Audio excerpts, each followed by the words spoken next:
de cada país representado aquí, de cada bandera. Ecuador, Bolivia, México, Ecuador. Me tienen que ayudar siempre con carteles porque no me aprendo todas las banderas. Pero Dios los bendiga a todos. Bienvenidos a casa. El rey está en la casa arriba. Que ese aplauso no decaiga. Recibimos a la gente de Europa, Asia, África, Oceanía, a toda América en este día tan especial. Buenos días, buenas tardes, buenas noches. Gente de todo el mundo, contentos, felices, gracias por conectarse. Llevamos casi, 50 minutos aquí en casa, localmente, adorando, cantando, celebrando. Pero ahora es el momento en que nos conectamos con toda esa iglesia maravillosa, virtual, que nos mira desde el otro lado, que siempre está en sus casas, en sus hogares. Esos miles, literalmente miles de dispositivos que se conectan en vivo para ser parte de nuestra iglesia. Si los pudiéramos ver, ¿cuántos estadios serían que generalmente en la semana superan el 1.000.000 de dispositivos? Ahora son, no sé, a la vez en Facebook, YouTube, serán 40, 50.000 personas. 50.000 dispositivos, familia detrás de cada pantalla, así que imagino que son muchos estadios a los cuales les mandamos un gran saludo y nos llena de enorme responsabilidad. Y esa es la iglesia que Dios ha traído hoy, los que están aquí y los que están del otro lado. Que Dios te bendiga, que Dios te guarde. Gracias por conectarte. Voy a transmitirte en minutos lo que creo Dios me dijo que te diga. Antes, acabamos de llegar de Tierra Santa. Vinimos de la República Argentina y fue realmente maravilloso todo lo que hemos vivido. La gira esta que lleva ya casi 40 ciudades en todo el mundo.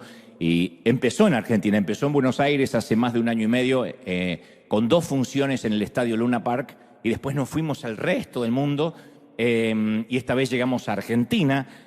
Todavía nos queda este mes Monterrey, Guadalajara, Perú, Chile, pero bueno, esto ocurría en el Movistar Arena de Buenos Aires, donde la gente llegaba desde muy temprano, en un día donde en mi país, para variar, había paro de colectivos, de buses, no había transporte público por un tema sindical, etcétera, que no nos corresponde meternos ahora. Lo cierto es que se iba a complicar la llegada de mucha gente que lo hace a través del transporte público. No obstante, a pesar de las inclemencias del tiempo, no era el mejor día en temas climáticos, se llenó de un gentío, una multitud maravillosa, donde más de 10.000 personas estaban allí en ese estadio increíble que es el Movistar Arena. No faltaba un alma, estaban todos. Y entre los que estaban presentes, muchos políticos, muchos artistas. No lo digo respecto a que los demás no son importantes, pero a mí me llama mucho la atención futbolistas, famosos, que estaban allí. Me llama la atención que el mensaje pudo llegar a todos sin distinción de religiones, de credos, sin grietas políticas. Estaban todos, los que son de derecha, de izquierda, en temas políticos, vedette, actores, y después gente de todos los oficios, modelos que ahí estamos viendo, gente de todos los oficios, de todas las profesiones.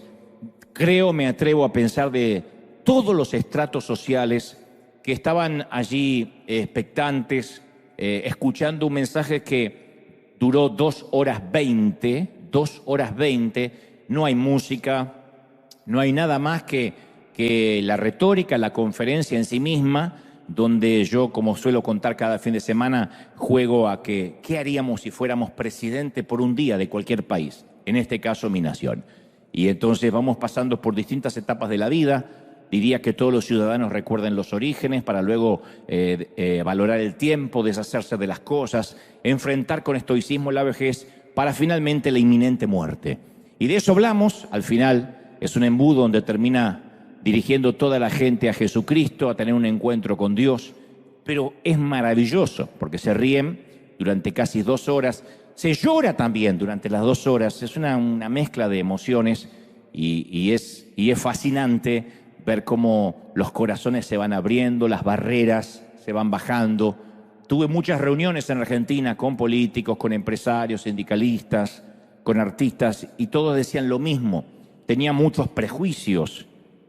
Pensaban que el tema religioso, pastoral, todo eso siempre ocultaba un negocio detrás, y se dieron cuenta que no, especialmente en mi país, donde cada vez que voy la recaudación total es donada a diferentes instituciones. Entonces, pero siempre es una sorpresa para esa noche. Nunca decimos, compre los boletos que van a ser donados. No, siempre es una sorpresa. Hay los que dicen, ¿y por qué el negocio y te llevas el dinero? Pero esa noche le damos la sorpresa que es donado a instituciones de bien público. Y entonces, le agradezco mucho a estas dos fundaciones. Toda la recaudación de esa noche completa fue donada a dos instituciones. El Colegio Madre Teresa, que saca niños de la pobreza con más de 1000 alumnos, de Argentina lo conocen, en Virreyes, y después la Casa de la Cultura de la Calle, que ayuda a gente adicta, muchachos y muchachas adictas a estupefacientes, a las drogas, a salir de ese flagelo. Julián Weich es el padrino el que está ahí en el micrófono en la imagen, el padrino de la escuela Madre Teresa, el hogar Madre Teresa, y el que está al otro lado es Gastón Pauls, el actor que también interpretó, entre otras cosas, a Luis Palau en la película, y que además ambos son dos grandes actores, dos conductores de televisión, pero además el caso de Gastón es el fundador de la Casa de la Cultura de la Calle. Y ambos recibieron esa donación de todo lo que se recaudó en Buenos Aires, por si alguien pensaba que necesariamente yo tenía o necesitaba ir a buscar dinero a mi país. No, todo lo contrario, sino era dejar un aporte y poder ayudar de este modo, especialmente a los que critican siempre diciendo, pero ¿por qué? ¿Por qué cobran? Y al donar todos los gastos del equipo nuestro, el hospedaje, los aviones, obviamente corren por cuenta de uno, o sea, uno no puede sacar nada. Entonces, es una inversión, pero no lo hago para tirar en cara, porque ahora viene la otra crítica, que no sepa tu mano izquierda lo que a la derecha, pero el tema es que la gente se entere de que hay tierras que elegimos de manera intencional sembrar. Y bueno, y como una imagen vale más que 1000 palabras, aquí un pequeño vídeo, creo que dura 1 minuto, de lo que ocurría en Argentina. Tras esto, acuérdense, nos vamos a Monterrey, a Guadalajara, a Perú y a Chile, también al Movistar de Chile, a Bolivia y después Paraguay, que es lo que nos queda antes de partir para España. Esto ocurría entonces en Argentina. Ahí va. Saludo a toda Argentina, que siempre me recibe también, y las notas periodísticas también me hicieron sentir muy cómodo. Y es lindo tener un sitio donde regresar, un lugar donde uno nunca olvida uno las raíces. De hecho, en la conferencia digo, uno puede olvidarse a dónde está. Nos hacemos de alguna forma ciudadanos del mundo. Los que viajamos mucho, a veces me toca a mí, va a sonar glamoroso lo que digo, pero no tiene nada de glamour, tiene mucho de estrés. Levantarte una mañana y no saber en qué país uno está. Si uno cambia de hotel continuamente, me ha tocado tener 4 o 5 fechas juntas y decirme a la mañana dónde estaba el baño, menos mal que no voy a orinar al balcón porque siempre trato de despertarme bien, pero uno no sabe ni en qué hotel, ni en qué país, ni en qué ciudad, y a veces cuando estoy en uno de esos sitios me ponen un cartel o me anuncian para que no me equivoque, para no salir en Guadalajara y decir buenas noches Monterrey, para no meter esas patas. Entonces me dice, acuérdate que estamos acá, estamos en este sitio. Pero cuando uno se hace así ciudadano del mundo, desaparecen, se hacen grises las fronteras. Y cuando uno vuelve a su país, uno se acuerda de sus raíces, de aquí yo soy, de este barrio, de este sitio. Y entonces eso siempre es maravilloso, especialmente en una Argentina que amo tanto, como le pasa a cada uno con su México, su Salvador, su Colombia, su Honduras, Dominicana, de donde sea que Dios te haya traído. Amamos nuestro país. Gracias, mis queridos compatriotas, por haberme recibido tan lindo. Un abrazo fuerte y nos vamos a ver pronto. Gracias por haber estado ahí. Fue maravilloso. Muy bien. ¿Estamos listos? Digan conmigo, estoy listo. Entre algunas de las particularidades que tenemos aquí en River Arena es la enorme cantidad de hombres que aquí se congregan, que no es algo regular. Durante muchos años, la iglesia en general, en su mayoría, siempre estuvo conformado por mayoría de mujeres. Razones que vaya uno a saber por qué. Pasa en el catolicismo, pasa dentro de la iglesia protestante, donde generalmente suele haber más varones es en la iglesia judía o en la sinagoga, pero en las iglesias cristianas siempre la mayoría fue mujeres. Pero la singularidad de nuestro caso es que tenemos una gran existencia de ambos sexos. Yo me diría casi mitad y mitad, 50-50, de caballeros, damas y caballeros. No he hecho una investigación exhaustiva acerca de las razones de este fenómeno local, pero supongo que así lo dispuso el Señor. Y el mensaje de hoy, aunque pareciera que fuera dirigido exclusivamente a hombres, afecta profundamente a las mujeres y me atrevo a decir a la familia en general. Cuando uno le habla a las mujeres, por carácter transitivo, por inherencia, afecta a sus hijos, sí o sí. Cuando uno le habla a los hombres, afecta a toda la familia, a las mujeres, a su cónyuge, su pareja, su madre, sus hijos, sus hijas. Entonces, en primera instancia, necesitamos ser muy honestos con nosotros mismos e independientemente del sexo, estar abiertos para recibir esta palabra. Los varones hemos crecido en una sociedad patriarcal, no quiero decir machista, retrógrada, pero sí patriarcal, donde nos han adoctrinado desde pequeños, especialmente a los de mi generación, que una herida es algo que se debe ocultar. Alguno de aquí, como yo, habrá escuchado alguna vez de su padre: los hombres no lloran. Aguántesela. Puesto que mostrar una herida, siendo varón, es una inmensa fuente de vergüenza. Cuando hablo de heridas, hablo de todo tipo de herida física, una rodilla raspada, o un corazón quebrado, o un alma rota o amputada. Y por esa razón es que a veces los varones no queremos admitir que hay cosas que tenemos que sanar, que debemos sanar, y permitir que Dios intervenga. En ese sentido, las mujeres son más abiertas a sanar, a buscar inmediatamente identificar. Digo siempre en la generalidad de la regla. Hay excepciones, por supuesto, pero el género femenino es de buscar inmediatamente la patología para inmediato dar con la terapia. Los varones no. Por eso cuando nosotros vamos al hospital, generalmente no vamos por sí mismos, sino que nos llevan en ambulancia, ¿no? Y decimos: estoy sano, estoy bien. Las mujeres, ante cualquier detalle o una anomalía, van y hacen una consulta. Los varones son más reticentes a eso.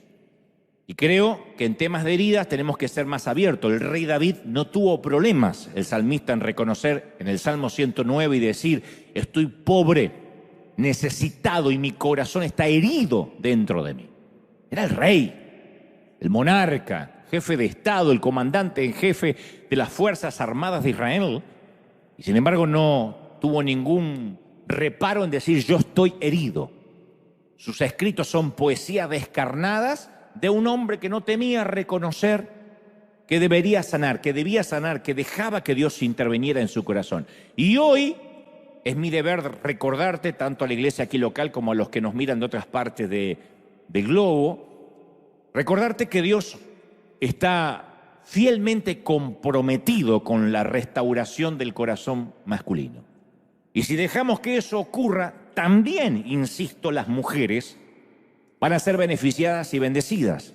Cuando el hombre se sana, cuando el hombre se sana, la mujer también es bendecida. No solo su entorno, el género en general. Porque una herida que se ignora, como solemos hacer los varones, una herida que se tapa, que se disimula o se subestima, es una herida que no se puede curar. La vida espiritual siempre comienza con la aceptación de nuestro yo herido, de nuestras heridas, porque lo que se niega no se puede curar. ¿Se acuerdan la frase: no hay peor ciego del que no quiere ver? Bueno, aquel que dice: yo no necesito nada, yo estoy bien, no se lo puede curar, porque hasta que no reconozca que hay una patología, no habrá una terapia y por consecuencia no habrá una sanidad. Dicho y aclarado esto, a continuación paso a transmitirte lo que creo Dios me dijo que te diga y que ha puesto en mi corazón. Existe cierto tipo de amnesia moderna, un olvido generalizado, respecto a una de las cualidades más importantes de Dios y que casi ya no se mencionan. Una de las cualidades más importantes de Dios en el Antiguo y en el Nuevo Testamento, en el Antiguo Pacto y en el Nuevo, es que Dios es un Dios guerrero. Éxodo 15:3 dice: Dios es un guerrero, su nombre es el Señor. Dios es un guerrero, un hombre de guerra, un ser de guerra. Isaías 42:13 dice: el Señor marchará como guerrero, como hombre de guerra despertará su celo, con gritos y alaridos se lanzará en combate y triunfará sobre sus enemigos. Parece la descripción de un personaje de Mel Gibson o de Sylvester Stallone, pero está hablando de Dios. Él se despierta con un grito de guerra y pelea. Jeremías 20:11 dice, pero el Señor está conmigo como un guerrero poderoso. Por eso los que me persiguen caerán, no podrán prevalecer, fracasarán y quedarán avergonzados. ¿No es maravilloso, sí o no? Porque Él está como un poderoso guerrero. No se describe como un viejito senil, no se describe como un abuelito que sienta en sus rodillas a los nietos, sino como un poderoso guerrero. Salmos 24:7 dice, eleven puertas sus dinteles, levántense en puertas antiguas. Está diciendo, esta puerta es demasiado chiquita para quien va a entrar. Elévense, eleven los dinteles, porque va a entrar el Rey de Gloria. En Roma, cuando vamos a Roma hay una particularidad, que todas las puertas, aún de los coliseos que sobreviven, de las ruinas del antiguo mundo, son puertas pequeñitas, muy chiquitas. Literalmente cualquier occidental que va allí se tiene que agachar para entrar por la puerta, y esto se debe a que los romanos tenían baja estatura, y entonces para que no sentirse inferiores, para que su estima no fuera dañada, las puertas eran chiquititas, para que ellos no se sintieran tan mal, porque si entraban por puertas grandes y la puerta le quedaba así como le queda a nuestro Gutiérrez, se sentía un liliputense. De allí viene, eleven las puertas, que quien va a venir no necesita que le hagan puertas a medida. ¿Quién es este Rey de Gloria? El Señor fuerte y valiente, el Señor el valiente guerrero. Ese es el que va a entrar por las puertas. ¡Qué lindo! Entonces, nuestro Dios es un Dios guerrero, fuerte y temible en la batalla, y conduce personalmente a su propia infantería, a sus propios ejércitos. No es que lo fue alguna vez y esta es una licencia poética de los profetas, sino que lo sigue siendo. Dios no era un guerrero cuando joven y ahora en el 2024 es un viejito retirado en la Florida que proclama un amor hippie porque ya está viejo para pelear. Dios no es Biden, no es Trump, no es ninguno de los líderes que andan por allí pululando, que decimos, bueno, ya es un hombre grande. Dios no es un hombre viejo, es grande, pero no es un ser viejo, alguien que dice, bueno, este era el muchacho joven. El Dios es el Dios guerrero que hizo al hombre a su imagen. Y una particularidad que encontramos en las Escrituras, que cuando el Espíritu del Señor viene sobre un hombre, específicamente sobre un varón, no lo afemina, no lo domestica, no lo convierte en un timorato, en un religioso pacato, en un retraído, en un mojigato, y mucho menos en alguien afeminado. No es que de pronto, ahora porque tengo la paz del Señor, soy como una blanca palomita. No es lo que ocurre.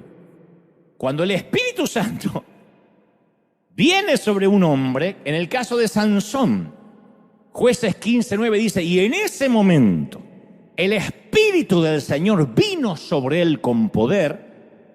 Él estaba a punto de morir, Sansón, atrapado por los enemigos, y dice, y el Espíritu del Señor vino con poder. ¿Qué hizo?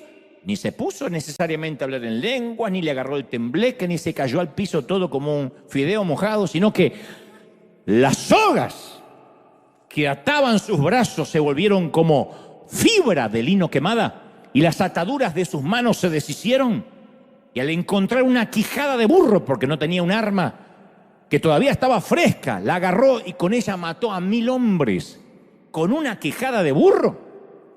Imagínate lo que pudo haber hecho con una espada, con un arma.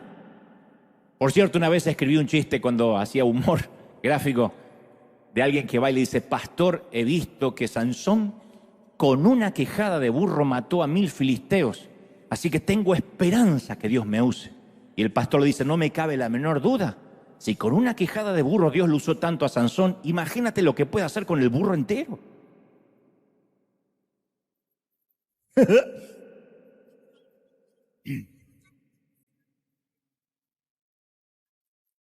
Ahora, esto de que Sansón rompe las cuerdas, Se cuentan en todas las escuelas dominicales. Nuestros niños escuchan esa historia entre la de David y Goliat y la del arca de Noé.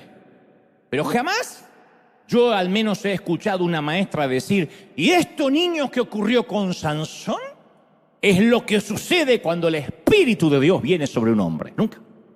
Porque pensamos que en la actualidad cambió la manera en que un hombre es ungido, que cuando el Espíritu Santo viene sobre un hombre, lo hace hablar en lenguas, temblar un poquito, ser un poquito más bueno.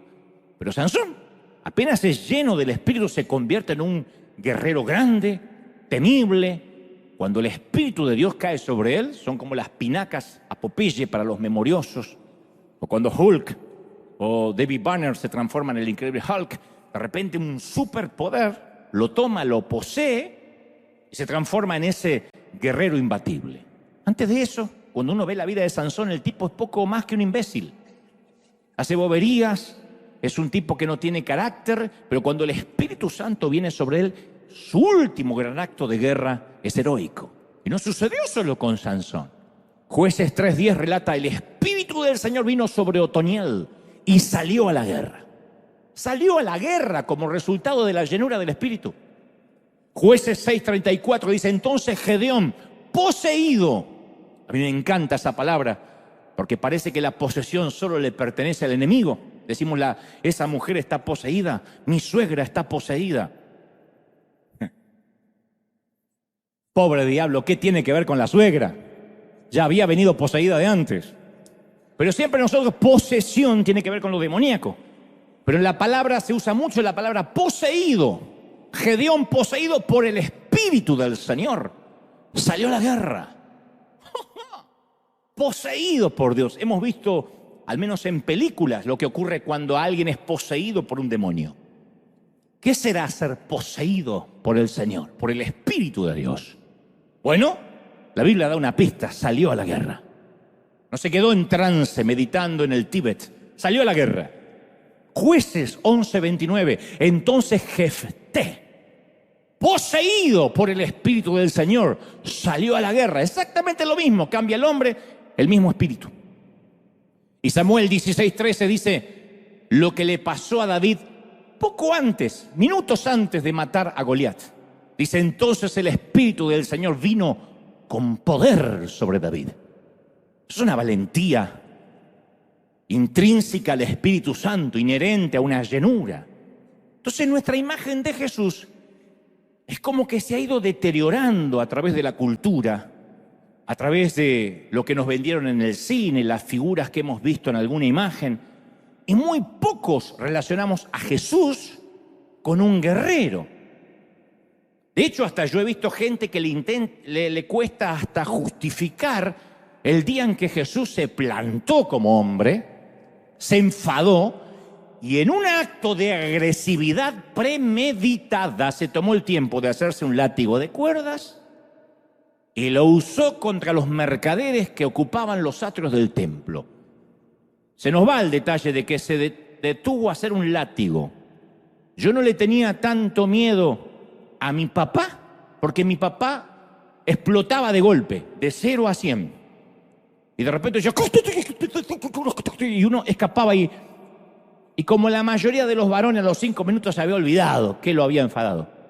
Pero mamá era fría, calculadora. Y ella empezaba así, decía, ¿qué estás haciendo? Arreglando la chancla. Y con una frialdad que he visto solo en Putin,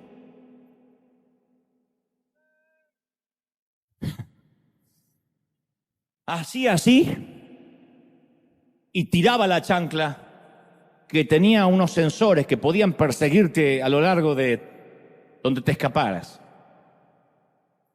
Eso era una violencia premeditada. Bueno, el Señor dice que se hizo un azote. O sea, no es que fue un momento que no pudo manejar, del cual luego tuvo que arrepentirse. No fue un desfase hormonal repentino, sino una faceta del Hijo de Dios que está allí porque quiere que sepamos que también existe, que a veces nos negamos a querer ver. No, así no actuaría Jesús. Él les hablaría con amor. Mercaderes del templo serían tan amables. Vayas.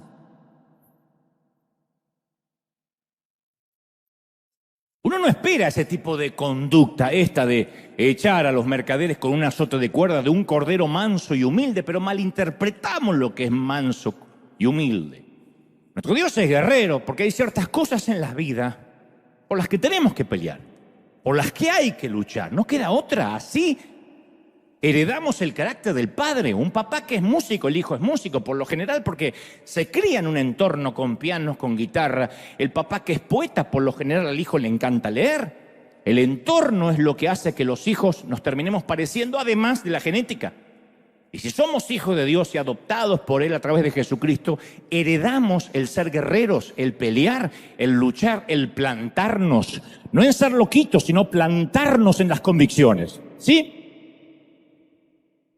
Recién ahí es cuando logramos entender el corazón de Dios, o lo empezamos a entender un poquito más. Debemos pelear por la institución de la familia que se va degradando día a día en pos de la modernidad. Debemos pelear por nuestros niños, sean los nuestros o no. Pelear.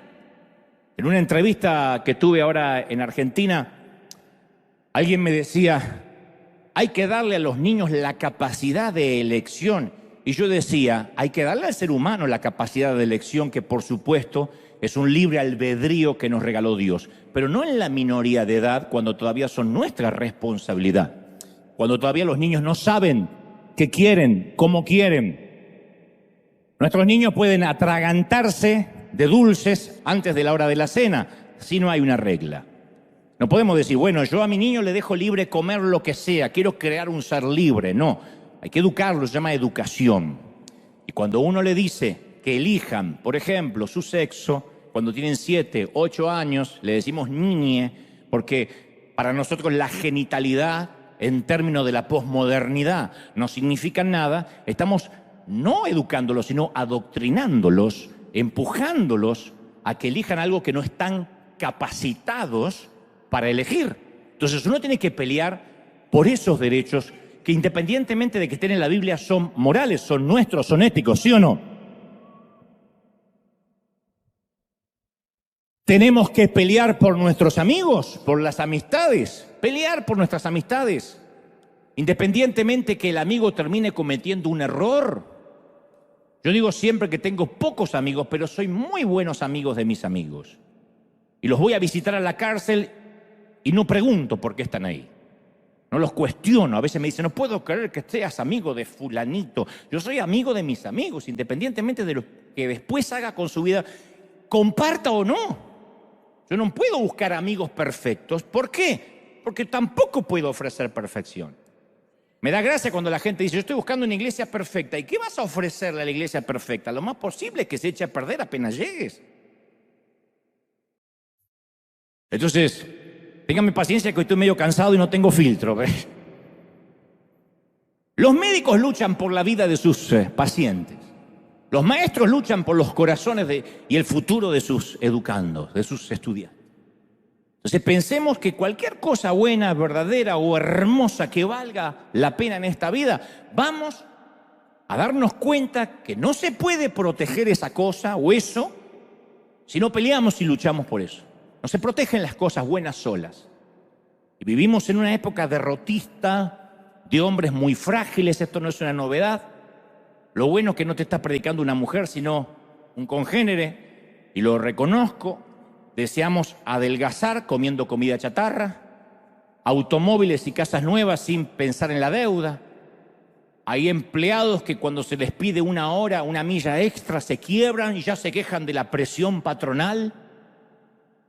Hay muchos hombres con baja estima y poca tolerancia a la crítica, al rechazo, a la frustración. Hay toda una generación. Estamos ante una generación como no se vio jamás, de un ánimo inestable. Pasa inclusive entre ministros. A mí me sorprende la cantidad de ministros que abandonan sus púlpitos porque necesitan un sabático por el extremo estrés o porque se deprimieron. Yo digo, ¿qué queda para la gente? ¿Qué queda para los que navegan en ese barco? ¿Se puede deprimir un hombre de Dios? Por supuesto, eso no respeta la estatura espiritual de nadie. Lo que digo es, no podemos ser tan abiertos a decir, hoy me siento mal, hoy me levanté autopercibiéndome triste. No podemos. Los líderes estamos hechos de eso, de a pesar de la tristeza o de los problemas, continuar con la asignación. Entonces hay gente que está preparada para el éxito, para el triunfo, para el empoderamiento, y cuando las cosas empiezan a salir mal, ante un imponderable, o son criticados, se desata en ellos una intolerancia desproporcionada. Se dice que es un grupo de hombres que por todo reclama, por todo se queja, por todo llora y por nada pelea. Se queja, reclama, y en eso están nuestros hijos también, o la mayoría. No puedo generalizar, pero una mayoría. Los sociólogos especializados afirman que vamos a una rumba, a una hombría de cristal, o lo que es peor, al fin del género, a la extinción del género masculino. A una hombría de cristal, donde se deprimen porque un profesor le levantó un poquito la voz, donde quieren denunciar al primero que les habla un poquito alterado. O sea, no se les puede hablar ni siquiera en un tono más alto de lo normal porque inmediatamente se sienten agredidos. Entonces, la autoridad familiar, la autoridad institucional les genera rechazo, frustración, no les gusta recibir órdenes. Necesitan reconocimiento constante, tienen poca tolerancia al rechazo. Y si uno sale a vivir la vida con poca tolerancia al rechazo, estamos fregados. Porque la vida nos van a rechazar en muchos sitios, en muchos ámbitos, en muchas cosas de la vida. El concepto psicológico usado para describir a los niños que no se desarrollan físicamente debido a que son mal alimentados se llama depravación enana, depravación pigmea. Depravar significa desviar el uso natural. Y se le dice depravación enana. Bueno, hay millones de hombres que son enanos en sus emociones, en su personalidad, debido a que no maduraron, debido a que tienen un retraso madurativo serio. Y alguien que no madura siempre le está echando la culpa al otro. Si fracasa en el matrimonio es por la loca que le tocó. Si abandona a los hijos es porque la presión no lo dejó, pobrecito, respirar y tuvo que salir a buscar otro horizonte. Si lo despiden del trabajo es porque el patrón no lo entendía. Y el problema siempre está en el afuera, en los demás. Me hirieron, me traicionaron, no me pastorearon. Es triste escuchar a hombres decir, es que no me dieron amor. De verdad. Me desilusionaron, no me llamaron. No se rían mucho las mujeres que el domingo que viene les hablo a ustedes, ¿no? Tanto, ya hay para ustedes también. También hay para ustedes, chicas. No, pero hay varones que viven irritados, ofendidos, sensibles. Y Mateo 11:12 afirma, y desde los días de Juan el Bautista hasta ahora, el reino de los cielos sufre violencia. ¿Quiénes lo arrebatan? Los violentos, los valientes. No dice sufre violencia, pero dejen que pase la guerra y después los corderitos pasan y conquistan. No, los violentos arrebatan el reino. No habla que el reino le es entregado a gente de mantequilla. Entonces nosotros estamos en una guerra, en un combate que es la vida, donde la guerra te ensucia, tiene efectos colaterales, hay gente que sale herida, y algunas veces la gente muere en la guerra. El reino de los cielos no está hecho para hombres que llevan pañales y que desaparecen cuando las cosas se ponen feas. Hay una película biográfica real del boxeador James Braddock llamada Cinderella Man, donde se muestra que cuando peleaba derribaba a rivales que eran más fuertes que él. Y cada vez que subía al ring tenía el fuego de un guerrero, pero no era Rocky Balboa, que es un personaje de ficción, es un boxeador real. Entonces, en una conferencia de prensa le preguntaron ¿qué lo motiva a pelear como un león de esta manera? Y él respondió, leche. Él peleaba por la supervivencia de su familia, para que nunca más le faltara leche a sus niños. Era la época de la Gran Depresión en los Estados Unidos y había visto cómo sus niños lloraban por dolor de barriga, de no tener nada en el estómago, y él dijo, nunca voy a permitir que no tengan leche.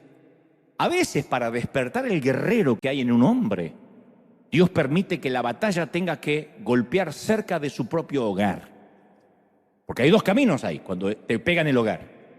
El camino fácil de ponerse a orar para que Dios envíe leche y el que sale a pelear por el sustento. Y dice, no me queda otra. Hay que apechugarla, hay que fajarse, hay que salir, hacer de tripas corazón y salir. Uno de los relatos más tristes de la historia de Israel se produce cuando se encuentran al borde de una vida totalmente nueva, la tierra prometida por Dios. Llegan hasta ahí al borde, tal como Dios lo prometió. Dios no es un ser maquiavélico que lo sacó a dar vueltas 40 años. Llegaron en el tiempo estipulado, al borde, algunos presumen que fueron 3 meses de éxodo. Y en Deuteronomio 1:26 Dios dice, sin embargo, ustedes se negaron a pelear.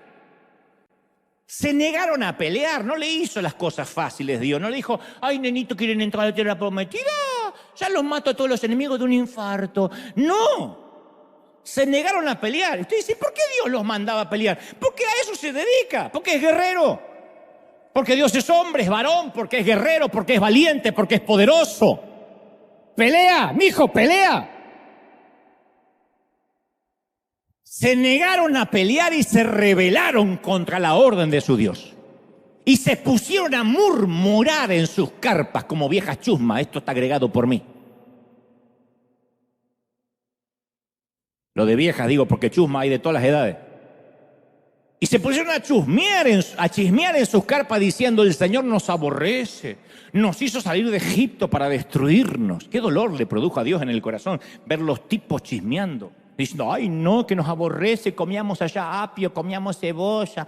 Y yo les dije, no se asusten, no tengan miedo. El Señor, su Dios, marcha al frente por ustedes, pero no creyeron ni pelearon.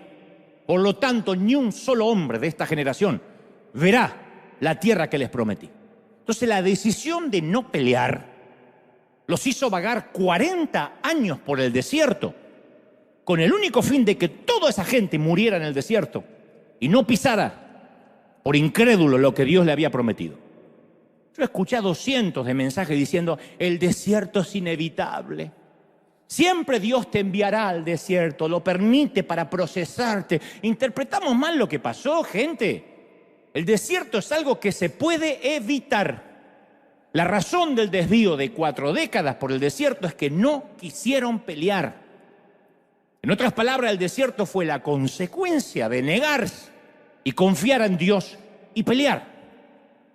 Si hablamos en términos de desierto como Israel, está el desierto adrede donde uno se retira como Jesús a ayunar y a orar. Pero el desierto, ese que Dios no te deja llegar a destino, no es que Dios mantiene a la gente en el desierto, es la gente la que mantiene a Dios en el desierto. Y creo que actualmente, en lugar de creerle a un Dios guerrero, preferimos levantar la bandera blanca y rendirnos, porque pensamos que eso es ser cristiano. Suponemos y creemos que mientras dormimos, Dios será quien resista al enemigo. Eso es un pensamiento peligroso, antibíblico, esperar que Dios nos vaya resolviendo la vida y nos ponga rueditas en la bicicleta siempre. Un padre que ama realmente a sus hijos no lo lleva al baño, a menos que tenga una incapacidad lógica.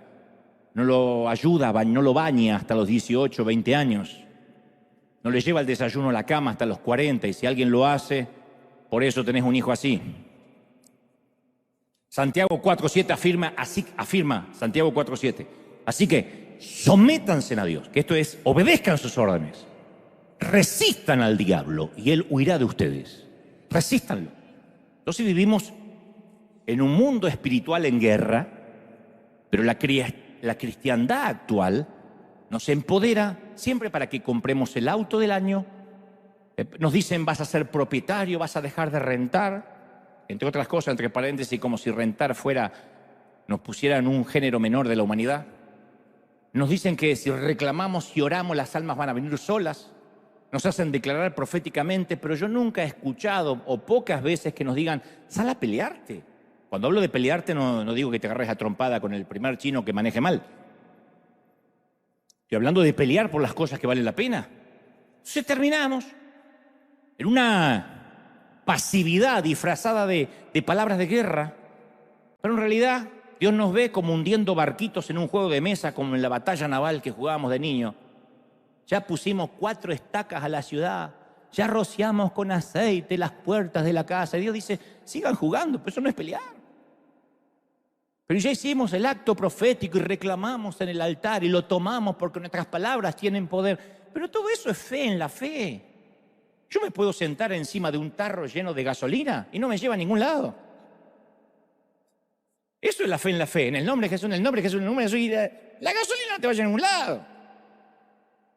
La gasolina funciona a tracción cuando es puesta en fe en un vehículo. Entonces los hombres solemos padecer de esa pasividad, que obviamente ha roto el corazón de muchas mujeres y muchos hijos. A muchos hombres nos gusta tener sectores anímicos, emocionales o espirituales de nuestra vida, sectores de rendición y pasividad. Yo le llamo una zona desmilitarizada, donde no queremos guerra. Y está bien, no digo que esté mal, pero tenemos muchos lugares donde yo no te molesto y tampoco me molestes. Mi padre era de esos. Mi padre decía, yo salgo todos los días a poner el pan en la mesa. Así que cuando vuelvo a casa está prohibido traerme problemas. Obviamente nunca fui a decirle que me hacían bullying en el colegio. Nunca lo molesté con cuestiones de identidad, con lo que me avergonzaba ser pobre. Nunca pude hablar con él porque papá estaba ocupado para temas mayores y no trabajaba en el Pentágono, era carpintero, Pero a papá no había que molestarlo, nunca. Y eso no solo sucede con el hogar, sino con la iglesia, con el trabajo, con los amigos, con Dios. A mí me entristece pensar en todas las cosas en las que mi padre se rindió a lo largo de los años y esperaba que mágicamente las cosas se arreglaran solas. Él decía, ya esto se va a arreglar. Pero Dios da por sentado que el hombre tiene que actuar, tiene que intervenir, tiene que ser intencional. ¿Por qué? Insisto, porque nos creó a su imagen, a su semejanza. La pasividad no tiene lugar en el léxico, en el diccionario de la genuina masculinidad. El peor insulto para un hombre es ser pasivo. Y cuando hablo de masculinidad, no me refiero a la genitalidad que nos hace machos. Porque genitales también tienen los perros y eso no los hace hombres. Podemos nacer varones, pero uno se hace verdadero hombre solo por elección. Porque la mayoría de los hombres, a los hombres nos gusta la acción, pero a veces no para vivirla, sino para verla. Un hombre ve un accidente en la ruta y para, a ver, uy, le gusta ver la acción. Ponemos en la tele un programa de comida sana mientras la acompañamos con una pizza de pepperoni. Es verdad, hay que empezar a comer sano. Vemos 22 jugadores corriendo detrás de una pelota, mientras que nosotros, con una cerveza en la mano y devorando chips y papas fritas, le gritamos hacia dónde tienen que patear. ¡Para el otro lado! ¡Para el otro lado! Los pobres corren como desgraciados. Y terminamos el partido y ¿qué decimos? ¡Qué vergüenza! ¿Cómo juegan? ¡Aprendan a jugar! Alcanzame el control remoto, no me quiero levantar. Pero ellos tienen que aprender a correr. Es increíble. ¿Por qué? Porque tenemos un gen para la acción, pero cuando está dormido solo la queremos ver. Somos pornógrafos de la acción, queremos ver cómo otro corre. Las mujeres, en cambio, necesitan el drama, la traición, el romance, el buen guión y el suspenso, el amor y el final feliz a las 7, 6 centro. Miran una novela de 352 capítulos.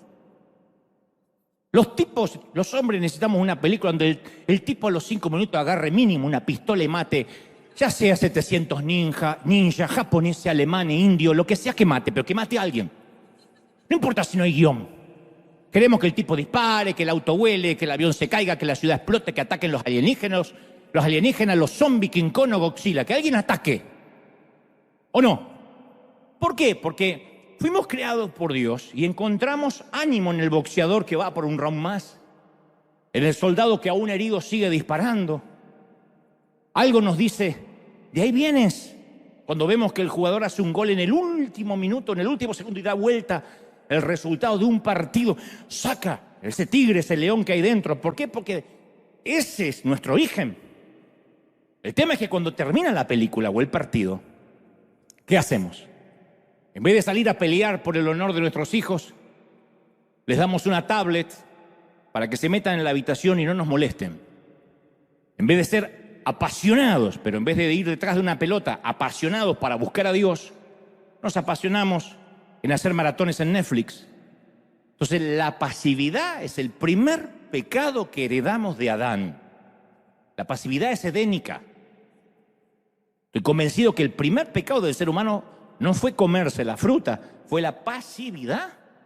¿Qué hacía Adán? Porque siempre decimos, y esta Eva, ¿viste? ¿Por qué no se puso a hacer una pupusa en vez de andar comiendo fruta? ¿Qué costaba una tortillita? Se puso a comer fruta. ¿Qué hacía Adán mientras Eva tomaba la fruta prohibida? De acuerdo a Génesis 3:6, estaba ahí con ella. Porque dice, tomó la fruta y se la convidó a Adán. Si no diría, y lo anduvo buscando por todo el huerto y Adán no estaba porque estaba domando la jirafa. No, lo estaba al lado.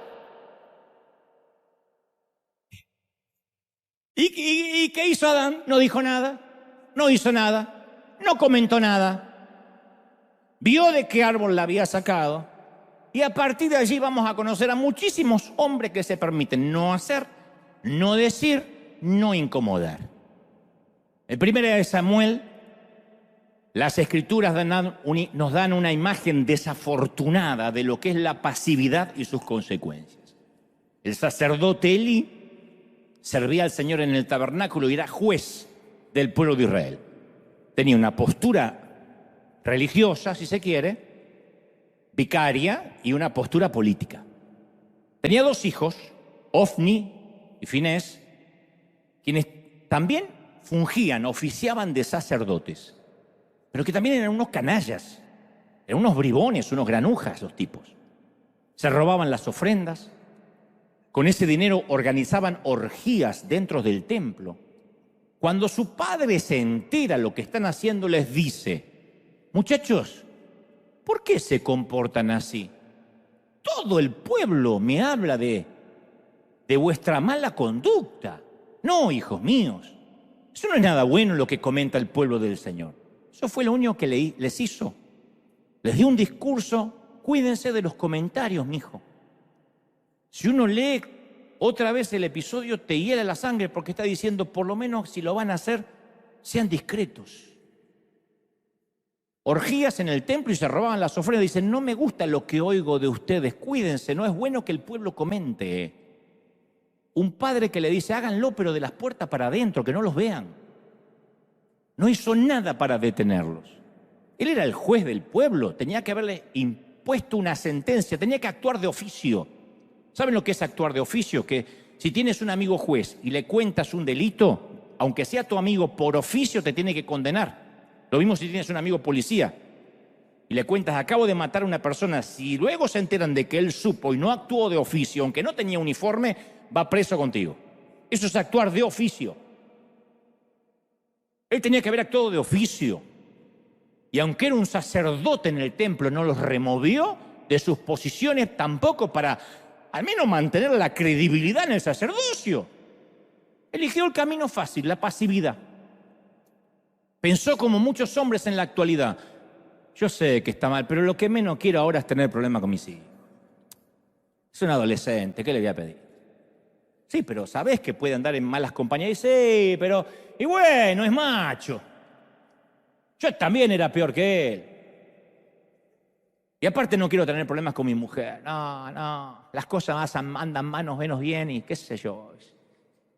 Ya bastante problemas tengo afuera de la casa como para tener problemas. Yo quiero llegar a casa y dormir la siesta. Ese es Elí. Y en 1 Samuel 2:29, Dios le pregunta a Elí, ¿por qué honras más a tus hijos que a mí? Eso dolió. ¡Auch! ¿Por qué honras, dice Dios, más a tus hijos que a mí? Dios no nos habla acerca de un trabajo en el cual nos están pidiendo que comprometamos nuestra integridad y no hacemos nada. ¿Por qué honras más al empleo que a Dios? Sí, Señor, porque ¿quién va a pagar las cuentas? Yo sé que lo que hago está mal. ¿Por qué? Te estoy haciendo una pregunta directa, una respuesta más directa. ¿Por qué honras más tu trabajo que a mí? Si sabes que te obligan a mentir, por ejemplo. Él nos trae convicción acerca de una lujuria, de la cual no hacemos nada porque decidimos honrar a nuestros deseos más que a Dios. Nos trae una convicción de ser más generosos, que empecemos a dar. Pero un día nos dice, ¿por qué honras más a tu dinero que a mí? O a tus ahorros que a mí. Nos trae convicción de ser un líder espiritual en nuestro hogar, pero apenas faltamos a la iglesia, o le decimos a nuestros hijos que hoy no vamos, porque hoy hay un partido que no nos podemos perder. ¿Es pecado? No es pecado, pero la pregunta va a venir, ¿por qué honras más tu tiempo libre que a Dios? Entonces la pasividad siempre revela que hemos elegido algo o alguien por encima de Dios. Eso es la pasividad. No es soy un hombre pacífico. Es otra cosa. Eso es ser un hombre timorato, pusilánime. Pero aún en medio de la desobediencia de Elí, Dios envía mensajeros para advertirle a Elí de las consecuencias que se vienen. Y en 1 Samuel 3:11, Dios dice de Elí, yo le dije de la maldad de sus hijos, por tanto he condenado a su familia, porque él sabía que estaban blasfemando mi nombre. Sin embargo, no los refrenó, no hizo nada. Por lo tanto, Dios está hablando, hago este juramento en contra de su familia. Ningún sacrificio ni ofrenda jamás hará que yo perdone el pecado de toda la familia de Elí, hasta su tercera y cuarta generación. Ahí es cuando Elí tenía que actuar, ir a frente al Señor en arrepentimiento y pedir misericordia. Respondió como la mayoría de los hombres respondemos. Él es el Señor, que haga lo que mejor le parezca, que haga lo que mejor crea que está bien. Suena espiritual, ¿no? Un tipo que dice, yo dependo de la voluntad de Dios. Aleluya. Suena espiritual. Parece un tipo sumiso a la voluntad de Dios. Pero no está siendo sumiso, está siendo pasivo. Él debió haber ido frente al Señor en arrepentimiento, suplicar por la familia. O se sentó y dijo, lo que sea que Dios quiera, está bien para mí. De hecho, el tipo después muere sentado, como era de esperarse. Hay tipos que viven sentados que para recordarlo habría que arrojar sus cenizas en el sillón después que se mueran. No, Elí, lo que Dios te llama a hacer, cabezón, es a levantarte y a pelear por la familia, mi viejo. Dios quiere que te levantes y defiendas la honra de Dios en tu casa y que lo elijas por encima de tus propios hijos. Eso es lo que Dios quiere. Que dejes de hablar y tomes acción.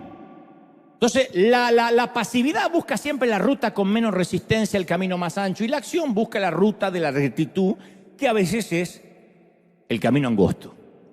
La pasividad busca hacer trampa, la acción asume la responsabilidad. La pasividad dice, no, ya se va a arreglar, esta etapa va a pasar, son temporadas. La acción dice, esto requiere que yo mueva el trasero, como diría Salomón. Entonces, a todos los hombres nos enseñaron cómo asistir a la iglesia. Nos enseñaron a no jurar, a no beber, a no decir palabrotas, a no ser groseros, a no fumar. Sabemos cómo ser amables y buena gente. Algunos hombres aprendieron a tocar un teclado, incluso a dirigir la alabanza, a cantar cántico nuevo, llorar y llorar. Mientras canta, yo soy tu niña, la niña de tus ojos.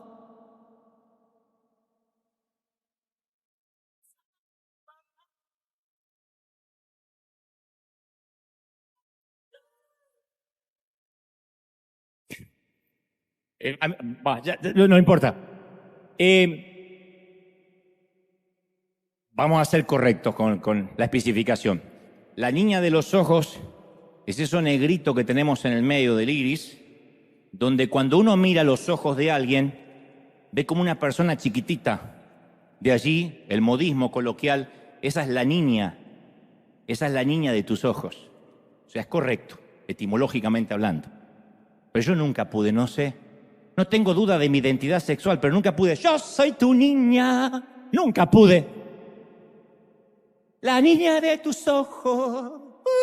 No puedo, no me sale. Perdón, soy de otra generación, yo sé. Pero no nos enseñaron cómo pelear.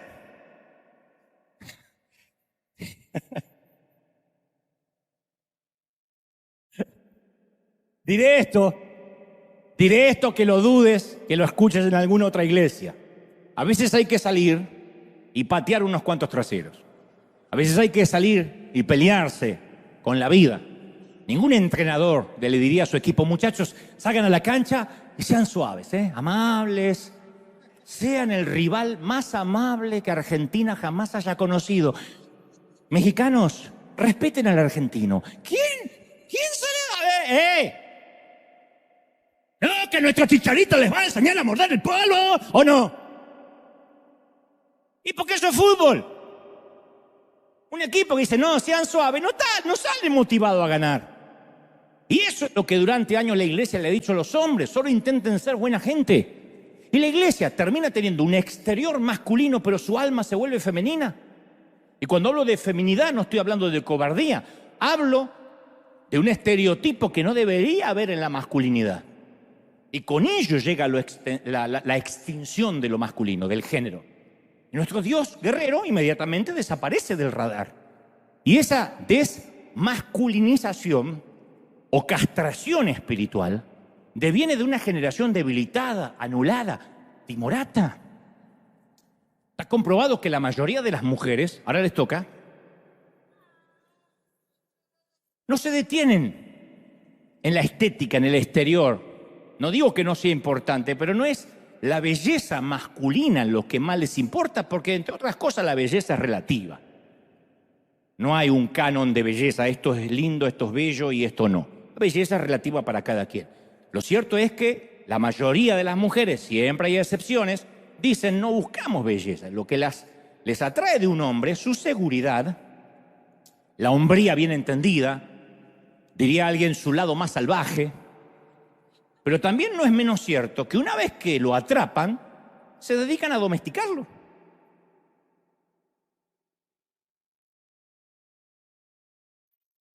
¿O no? Como dijo alguien alguna vez, las mujeres se enamoran de la barba del Che Guevara para luego casarse con él y obligarlo a que se afeite. Entonces nadie metería un gran león en una pequeña jaula. Entonces, ¿por qué meter a un hombre ahí? Quizás sea por la misma razón que muchas veces metemos a Dios en una jaula. A un Cristo de bolsillo, a un Dios que tenemos la fórmula, los ingredientes y sabemos cómo funciona. Esto no le gusta a Dios, esto sí le agrada a Dios. Yo conozco a Dios y a Dios lo puedo manipular. Le terminamos cortando las uñas al león de Judá. Y pensamos que Jesús se parece a John Lennon proclamando paz y amor, cantando Imagina, en vez de un guerrero que nos incita a pelear. Y muchos hombres terminan escondiéndose detrás de la hoja de la higuera, de la amabilidad, de la espiritualidad, y nunca se enfrentan a una situación difícil. Pero tenemos que aprender a endurecer nuestro rostro como un pedernal. El Señor endureció su rostro, su frente, como una piedra para llevar a cabo la misión de su vida. Cuando hablo de dureza, no hablo de alguien que no se sonríe, que no tiene humor, que es malhumorado. Hablo de la dureza que menciona la palabra cuando dice endurece tu rostro como un pedernal. Habla de la perseverancia, del carácter, que es directamente proporcional al guerrero que lleva por dentro. Por eso en los campamentos del Army, en los campamentos de instrucción militar, están saturados de disciplina. Y uno dice: ¿pero por qué son tan duros? Porque saben que cuando el infierno cae en el campo de batalla, el enemigo no perdona. Y un hombre tiene que tener carácter para soportar lo que se viene. Alguien que es de cristal no puede ir a la línea de batalla, entonces se lo trata, dicen, de quebrar en el entrenamiento. Y ustedes dicen: si lo quiebran no va a servir para nada. No, tiene que pasar al segundo aliento del carácter, a entender: no importa lo que me griten, lo que me digan, yo soy un hombre de batalla.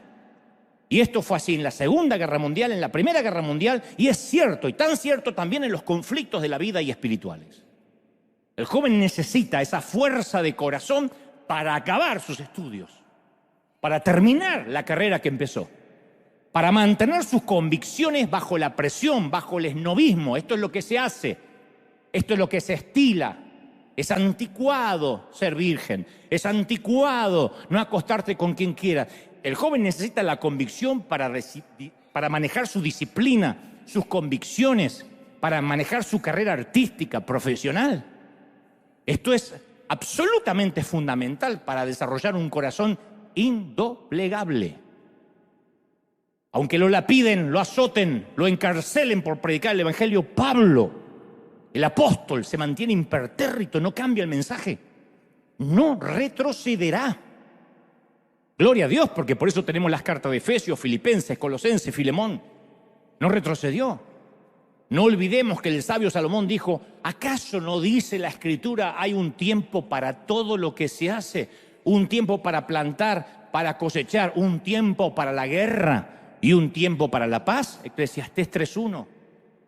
Y decimos, bueno, pero ahora ya no estamos en guerra. No habla de un enfrentamiento bélico de armas, habla de la guerra de la vida. Hay un tiempo donde uno tiene que batallar.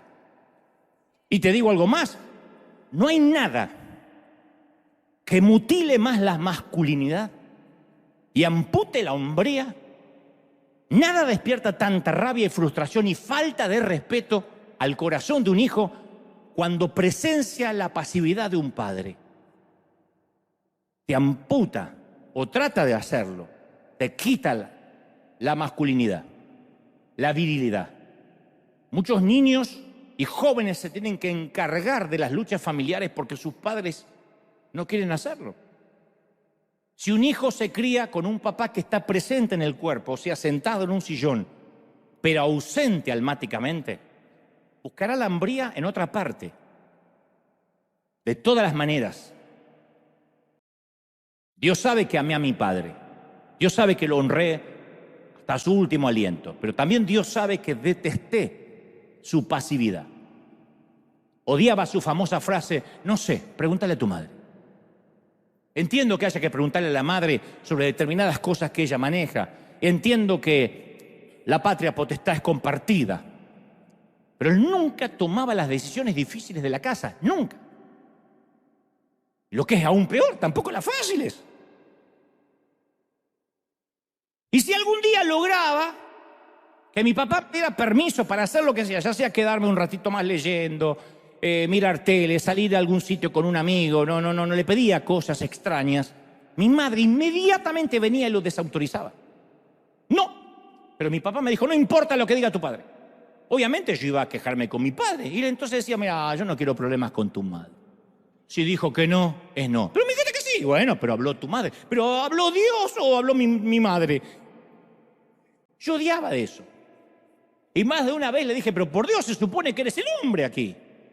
Entonces iba a dormir la siesta. Pero ocurrió algo más que marcó mi niñez. No es que me dejó traumado. No. Pero a poquito les voy abriendo el corazón. Yo apenas era un niño y un vecinito de mi edad, que siempre me molestaba en medio de una discusión, de una escaramuza, me dio un empujón y me tiró de la bicicleta contra el cordón de la vereda. Yo me levanté, traté de defenderme, él volvió a empujarme y luego, no conforme con eso, fue a acusarme con su mamá, diciendo que yo lo había golpeado y yo lo había empujado. Pero eso no fue lo peor. La madre del pequeño endemoniado, del pequeño pichón de anticristo, llegó a mi casa y pidió hablar con mi padre. Y yo dije, esto va a terminar mal porque mi padre tuvo que cortar su siesta. Y era como que Dios detuvo la creación. Le dijo, mire, su hijo molesta a mi pequeño y lo acaba de empujar. Yo decía, no. Yo estaba hasta lastimado. Le digo, no, papá. Y supongo que mi padre, para resolver todo de manera explícita, pragmática, rápida, y regresar a su siesta, hay una bofetada, ¡paf! Ahí delante mismo dice, frente a quien me había empujado y a su propia madre. Le dijo, señora, no volverá a pasar. Él va a estar castigado. ¡Adentro! Pero yo, ¡adentro! Me fui con mi madre y le conté lo que había ocurrido. Y ella dijo, bueno, yo te creo, pero tu padre no quiere tener problemas con los vecinos. Él debió defenderme, o al menos darme el derecho a réplica. Me merecía el beneficio de la duda. Pero él era de los que pretendían evitar conflictos y el cordón se cortaba por la parte más débil, el hijo. Él pensaba que yo nunca se lo iba a reclamar, de hecho no se lo reclamé nunca. Pero caramba que te marca. Su excusa es, somos cristianos. Cuando yo ya le cuento, después que durmió su merecida siesta, le digo, mira, yo no lo toqué, él me dice, bueno, somos creyentes. Los creyentes no nos podemos andar defendiéndonos. Y eso es un concepto errado de lo que significa ser un cristiano. Lo veo en las redes, que la gente te insulta, uno responde con una ironía. ¡Ay, ¿por qué así no respondería Jesús? Eso se llama ser un cobarde. Y como dijo una vez, provocar la paz no es lo mismo que mantener. Muchas veces para provocar la paz hay que salir a la guerra. No se ganan las batallas barriendo el conflicto debajo del tapete. Entonces la vida nos va a presentar un millar de oportunidades para entrenar nuestro carácter como hombres. Y no hay que huir de eso, se lo debemos a las mujeres. Todo hombre le debe su cuota de hombría a su madre, a su mujer, a sus hijas, mujeres y también a sus hijos varones. Y para eso debemos tomar el camino menos transitado. Si eres de los hombres que aborrece el conflicto, métete en alguno. ¿Cuesta? Cuesta. Yo siempre aclaro que yo no predico acá lo que ya logré, sino muchas de las cosas en las cuales Dios todavía me está entrenando. No obstante, no espero recibir el diploma para tener autoridad para hablar, si no, no hablaría de nada. Entonces, cuando surge un conflicto comprometedor en el trabajo, en la casa, en la iglesia, hay que tratar de no huir, dar la cara, honrar a quienes te contrataron, a quienes alguna vez te dieron un empleo, aunque creas que nunca más vas a usar ese puente, no te confundas. Quien toca el arpa y cuida ovejas hoy podría ser tu rey mañana. Bendice al pastor que alguna vez te bendijo, no importa si ahora ese pastor termina siendo un canalla, no importa, no te corresponde, no nos corresponde juzgar el alma de nadie. ¿Te bendijo alguna vez? Hónralo por el tiempo y la temporada que te fue de bendición.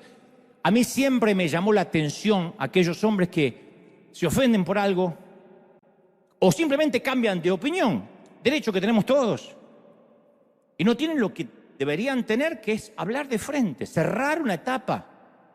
Pastor, he decidido congregarme en otro sitio. Yo hablo con muchos pastores que dicen, me desapareció un líder de la noche a la mañana, 20 años al lado mío. ¿Y cómo? Desapareció. Y pasa con los patrones. Señor, he decidido buscar otro empleo. Por la cara. Es un momentito de, como decía una abuela mía, es un momentito de vergüenza y una vida de paz.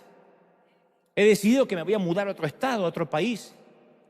No honrar después de un año, después de 2 años, bueno, las cosas no me están saliendo tan bien y voy a ver si ahora me parece que tendría que honrar. Es el momento que uno como hombre tiene que honrar.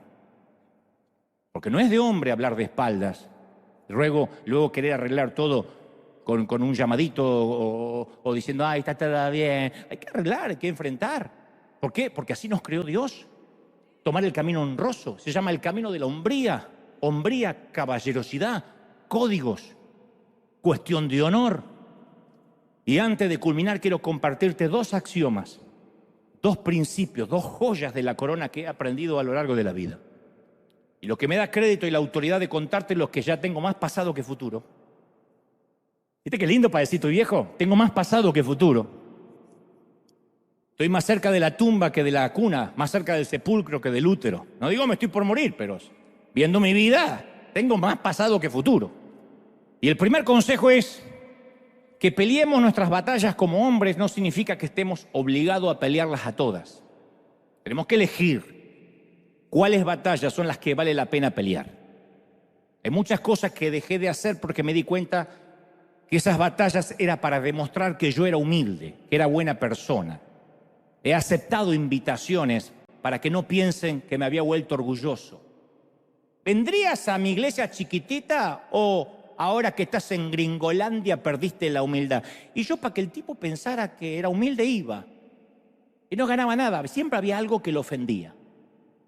¿Me haces un videíto? ¿Me bailás la conga? ¿Te subís al techo? No puedo. O sea, ya sabía que no eras humilde. No, hay forma de convencer. Entonces, durante mi juventud he huido de muchas batallas que debía haber peleado. Pero también debo confesar con dolor que libré muchas batallas que Dios nunca me había enviado a pelear. Y el segundo consejo es, peleas tus batallas una sola vez. No pelees tus batallas 2 veces. Una en la preocupación, en la anticipación y cuando realmente entras en la escaramuza. No pierdas horas de sueño en pensar cómo te enfrentarás mañana. Mañana tendrás las fuerzas del mañana. Esto también por experiencia. Yo fui muy preocupón por años. Entonces las batallas eran dobles. toda la previa, la ansiedad de cómo me va a ir y el día de la batalla que llegaba agotado. A los soldados se los manda a dormir y descansar bien un día antes de la batalla. Y nosotros vamos a las peleas totalmente cansados, agobiados, estresados. Y el Señor dice, basta el día con su afán, el mañana tendrá sus propios líos. 24 horas es el pan de cada día, no es el pan anual, no es el pan mensual, el pan nuestro de cada día. El maná es porque basta el afán para hoy, las alegrías de hoy y las victorias de hoy y las derrotas de hoy es para celebrarlas o lamentarlas hoy, no mañana ni ayer.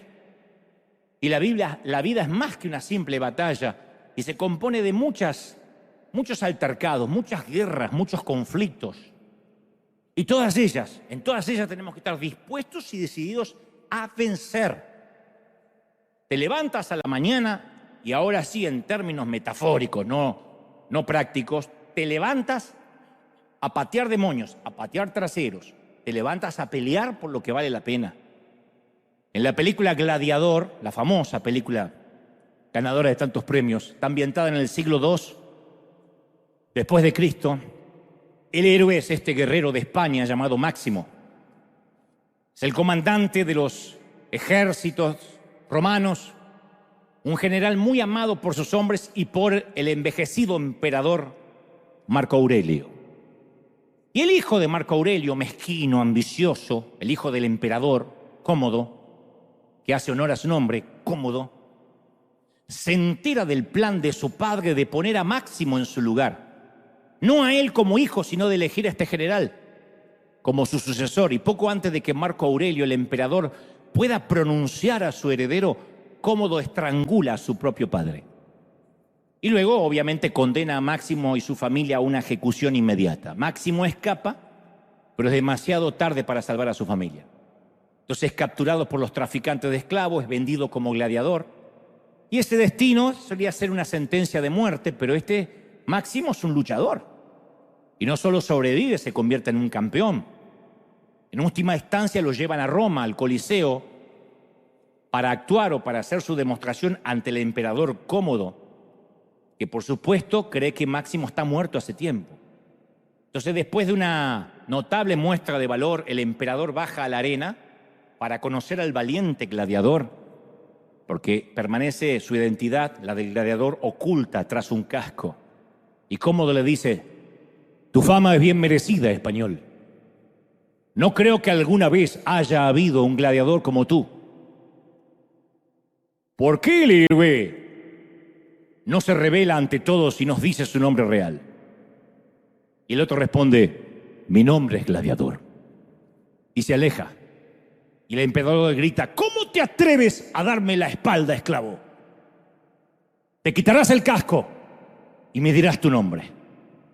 Y Máximo, en el momento más cúlmine del film, se quita el casco, lo mira a los ojos y le dice, mi nombre es Máximo Décimo Meridio, comandante de los ejércitos del norte, general de las legiones Fénix, fiel servidor del verdadero emperador de Roma, Marco Aurelio, padre de un hijo asesinado, esposo de una mujer asesinada, y juro que me vengaré, ya sea en esta vida o en la próxima. Cuando eso era exhibido en los cines, por lo general, la gente aplaudía de pie, especialmente los hombres a los cuales se les despertaba ese gen. Mi pregunta es, ¿dónde un hombre aprende una respuesta como esa? ¿En dónde aprende un hombre cuál es su verdadera identidad y que ni la propia esclavitud de un trabajo mal pago, de una familia disfuncional, de un país que no es el tuyo, te la puede quitar?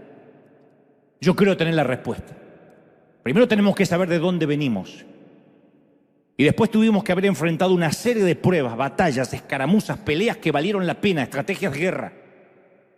Tenemos que habernos hecho verdaderos hombres que defienden el honor de los suyos a costa de lo que sea. Hombres que no temen ocultar sus cicatrices porque al fin y al cabo eso nos hace hombres.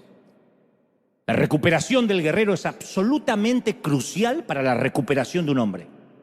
Todo lo demás descansa sobre esto. Pero mis camaradas, tenemos que luchar por todo lo que deseamos y amamos en nuestra familia, en nuestra comunidad, en nuestro país, en nuestra región y en nuestro mundo. Somos guerreros, somos soldados, estamos hechos a imagen de Dios, o se supone que lo estamos. Recuperemos de una vez por todas la masculinidad en nuestras filas. Tenemos que estar poseídos por el Espíritu y salir a la guerra, porque el reino de los cielos sufre violencia y los valientes lo arrebatan. ¡Ay! Y tiene que celebrar más que eso. ¡Dale un aplauso al Rey Guerrero! Ponte de pie, mujeres, hombres, dale un aplauso al guerrero de los guerreros, al Rey de Reyes. Yo soy el Dios fuerte, fuerte y temible. ¡Bendito eres! ¡Aleluya! Y algunas batallas van a ser muy complicadas. Pero como dijo alguna vez un famoso general arengando a sus soldados, es posible que mueras en alguna batalla, o en esta, la próxima, pero algún día vas a mirar hacia atrás y vas a sentirte orgulloso de haber peleado. Vas a sentir orgulloso que hiciste lo que en ese momento te parecía una buena idea, que era pelear, enfrentarte a las convicciones que cada vez se hacen más grises, más relativas. Es difícil, porque cuando me toca hablarle a la mayoría de cristianos, por lo general la mayoría celebra, porque compartimos a priori las convicciones. Pero cuando me toca estar con periodistas, con gente inconversa, atea o de cualquier otra religión, nuestras convicciones son puestas a prueba. Y si bien uno no sale a herir susceptibilidades y a querer ser un fundamentalista de este lado de la grieta, uno tiene que mantener lo que cree, aunque no suene popular. Aunque te digan retrógrado, aunque te digan te quedaste en los años 40, aunque digan eres un machista o una feminista o lo que te digan. La sociedad ha cambiado, sí, pero Dios no ha cambiado. A eso se refiere cuando dice, yo soy el mismo ayer, hoy y por los siglos. Y el Dios de ayer es un Dios guerrero, entonces hoy es un Dios guerrero y lo será por siempre. Un Dios que nos empuja a pelear por lo que creemos, por lo que estamos convencidos. ¿Estamos de acuerdo? A batallar por eso. ¿Tiene un costo? Tiene un costo. ¿La guerra tiene un efecto colateral? Claro que la tiene. El tema es quiénes estamos dispuestos a dar un paso adelante. Las mujeres son beneficiadas cuando la hombría se recupera. Las mujeres son bendecidas cuando sus hijos tienen bien claro que van a formar su hogar, que se van a pelear la vida y no correrán bajo la falda de mamá cuando las cosas se ponen feas. Sé que a las mujeres les encanta. ¡Ay, mi nenito! Pero tienes que saber que algún día te vas a ir. Mamá, eres lo más parecido a Moisés. Estás preparando a una generación para una tierra que tú nunca vas a ver. Mi mamá nunca dio todo aquello por lo que oró sobre mí. Nunca lo vio. Porque cuando pudo empezar a ver algo, el Alzheimer le empezó a robar los recuerdos más recientes, poniéndolos en un estante demasiado alto para que los alcance. Y todo lo que era real para ella era el pasado y me veía como a un niño pequeño. De manera que ella no pudo ver. No obstante, le doy el crédito por las veces que oró, por las veces que dijo, Dios te va a usar, algún día la gente te va a escuchar. Ella me preparó para una tierra prometida que ella no pudo pisar. Eso es criar a alguien sin egoísmo. Mami, papi, los hijos no son nuestros, no son una extensión nuestra. Nos decían antes los padres que si él se porta mal, me deja mal a mí. No. ¿Se acuerdan las madres? Cambiate el calzón porque si tienes un accidente la que pasa vergüenza soy yo. No, el que está en calzones sucios es él, no tú. Tú hiciste tu trabajo. Como él tenga la recámara, el tiradero que tenga en la recámara en la habitación, no es una extensión de lo sucia que tú eres. Ese es él, que ya tiene su edad y que si quiere caminar en la mugre, que camine. Ese no te representa. A veces pensamos que los hijos son una extensión nuestra. Sí son un legado, pero tienen su propia personalidad como nosotros respecto a nuestros padres. Tomamos lo bueno, lo malo lo desechamos Los hijos no nos pertenecen. No esperemos que Dios nos lo pida poner en un altar, estoy hablando en términos simbólicos, para entender de que nuestro trabajo termina con la educación, con los principios, con ser sacerdotes del hogar y después a volar su propio vuelo. Y ellos van a recordar, a veces más temprano, a veces lamentablemente tarde. Algunos van a reconocer nuestras enseñanzas cuando ya no estemos ahí, o estemos debajo de la tumba y nuestro alma con el Señor, pero habremos hecho nuestro trabajo. Mal o bien haremos hecho lo que creemos que está bien. Y claro, no vamos a criarlos con perfección y nos van a pasar facturas como nosotros le pasamos a nuestros padres. Que no me quedaron bien, que no me dieron el cariño. Nosotros no somos perfectos. También vamos a cometer errores. Pero cuando nos toque partir, tenemos que irnos con el corazón tranquilo de que hicimos lo mejor, que mantuvimos las convicciones, que mientras que vivan en nuestra casa, en esta casa hay convicciones, hay reglas, hay cosas que se deben respetar. Y el poder no tiene nada que ver con la fuerza. Poder es una cosa, fuerza es otra. La abuela Ana era la mamá de mi papá. Y los últimos años, pobrecita, la abuela no podía ni caminar. Pero cuando ella decía con sus pocas palabras y el español atravesado con el alemán, quiero que vengan todos mis hijos a verme, ¿eh? Mañana reunión familiar acá, venían todos. La vieja tenía poder. No tenía fuerza ni para ir al baño, pero cuando ella hablaba, todo el mundo escuchaba y respetaba. ¿Cómo se logra eso? Bueno, hay cosas que nos la da la longevidad, la permanencia, el resistir un archivo en consecuencia de lo que siempre hablamos. Hay cosas que llegarán y hay cosas que no. Pero sea lo que Dios nos tenga preparado, vamos a enfrentar la vida con convicciones, sabiendo qué es lo que queremos, qué es lo que no queremos, regalándonos el no, aunque eso nos haga papás menos populares, decir no sin dar tantas explicaciones. Yo decía en la conferencia en Argentina, ¿cuál de nuestras madres leyó un libro, cómo decirle no a tu hijo sin sentir culpa? ¿Cómo no ser una mamá tóxica? Mi mamá era Chernobyl de tóxica. Y nos creó y nos mantuvo en lo que ella creyó. Lo que trato de decir, no te digo ser tóxica, lo que digo es, haz lo que creas que Dios te manda a hacer, no te culpes, pelea por tu familia, pelea por tus hijos, pelea por los tuyos. Vamos a orar. ¡Aleluya! Padre, levanta las manos al cielo. Gracias por esta mañana. He transmitido lo que creo me has dicho que diga a tu pueblo, a los que miran a través de la pantalla. Gracias, Dios, por esta hombría que recuperamos, esta masculinidad que nos has entregado y que muchos hemos cambiado en un trueque demasiado costoso. Gracias, Señor, porque estamos recuperando una parte primordial: ser cabeza, ser sacerdotes, tomar responsabilidad. Aún a los padres que se han divorciado, toma la responsabilidad de tus hijos. Toma la responsabilidad que te corresponde haberlos traídos al mundo. Aún aquellos con hogares disfuncionales, toma la responsabilidad de cambiar la historia, de no repetir el patrón enfermizo y disfuncional. No habrá excusa, no podremos decir, mi papá era así y yo soy así. No podremos decir, lo heredé de los abuelos. Señor, ayúdanos a cambiar nuestro gen, a cambiar nuestra esencia si es necesario, a no heredar la dentera por los higos agrios o las uvas agrias que comieron nuestros padres. Cambia el chip de la generación. Cambia, Dios, lo que tenga que cambiar. Moldéanos como el alfarero. Haznos de vuelta.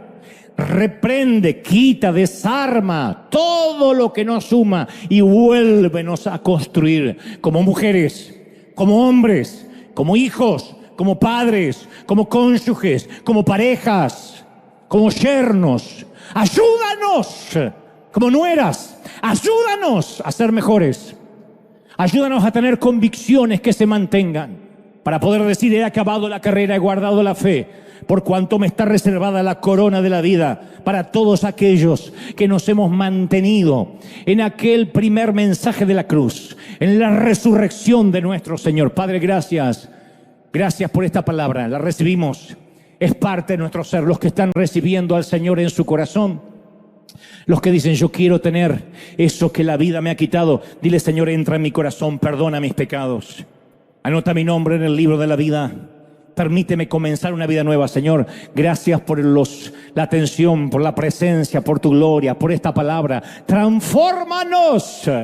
Imprime en nosotros una unción mayor para asumir responsabilidades, para recuperar el núcleo de la sociedad, para recuperar a los hijos. Te ruego, Padre, tu unción, tu bendición. Yo bendigo tu pueblo, estos tus hijos, en el cuerpo, en el alma y en el espíritu. Amén y amén. Gloria a Jesús.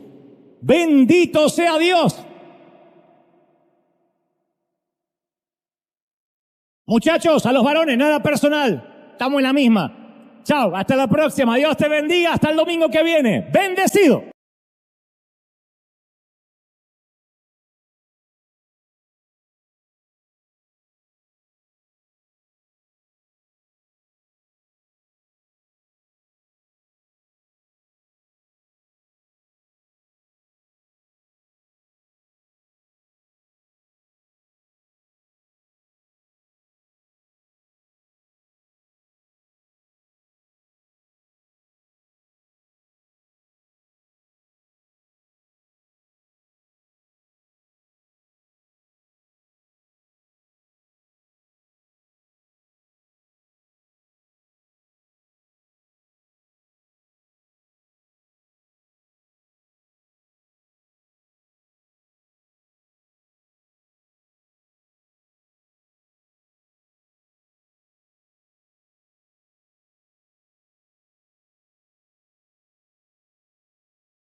Everything I used to live for faded slowly out of sight.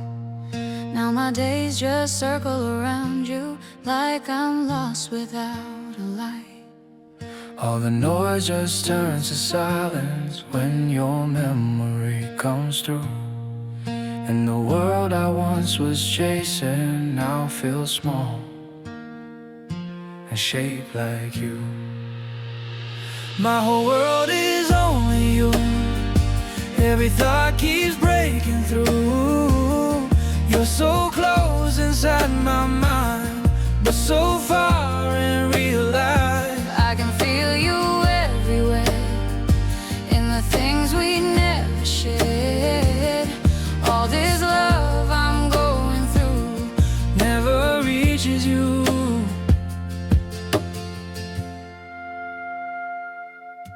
Every image feels so real now, like you're standing next to me. But the truth is in the silence, you were never meant to see. My whole world is only you. Every thought keeps breaking through. You're so close inside my mind, but so far in real life. I can feel you everywhere, in the things we never shared.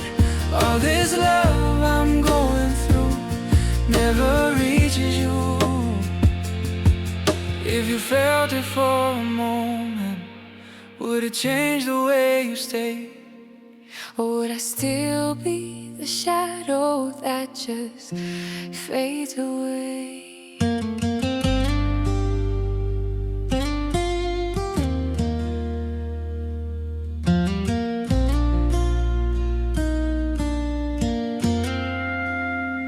My whole world is only you, but your world's a different view. I'm just so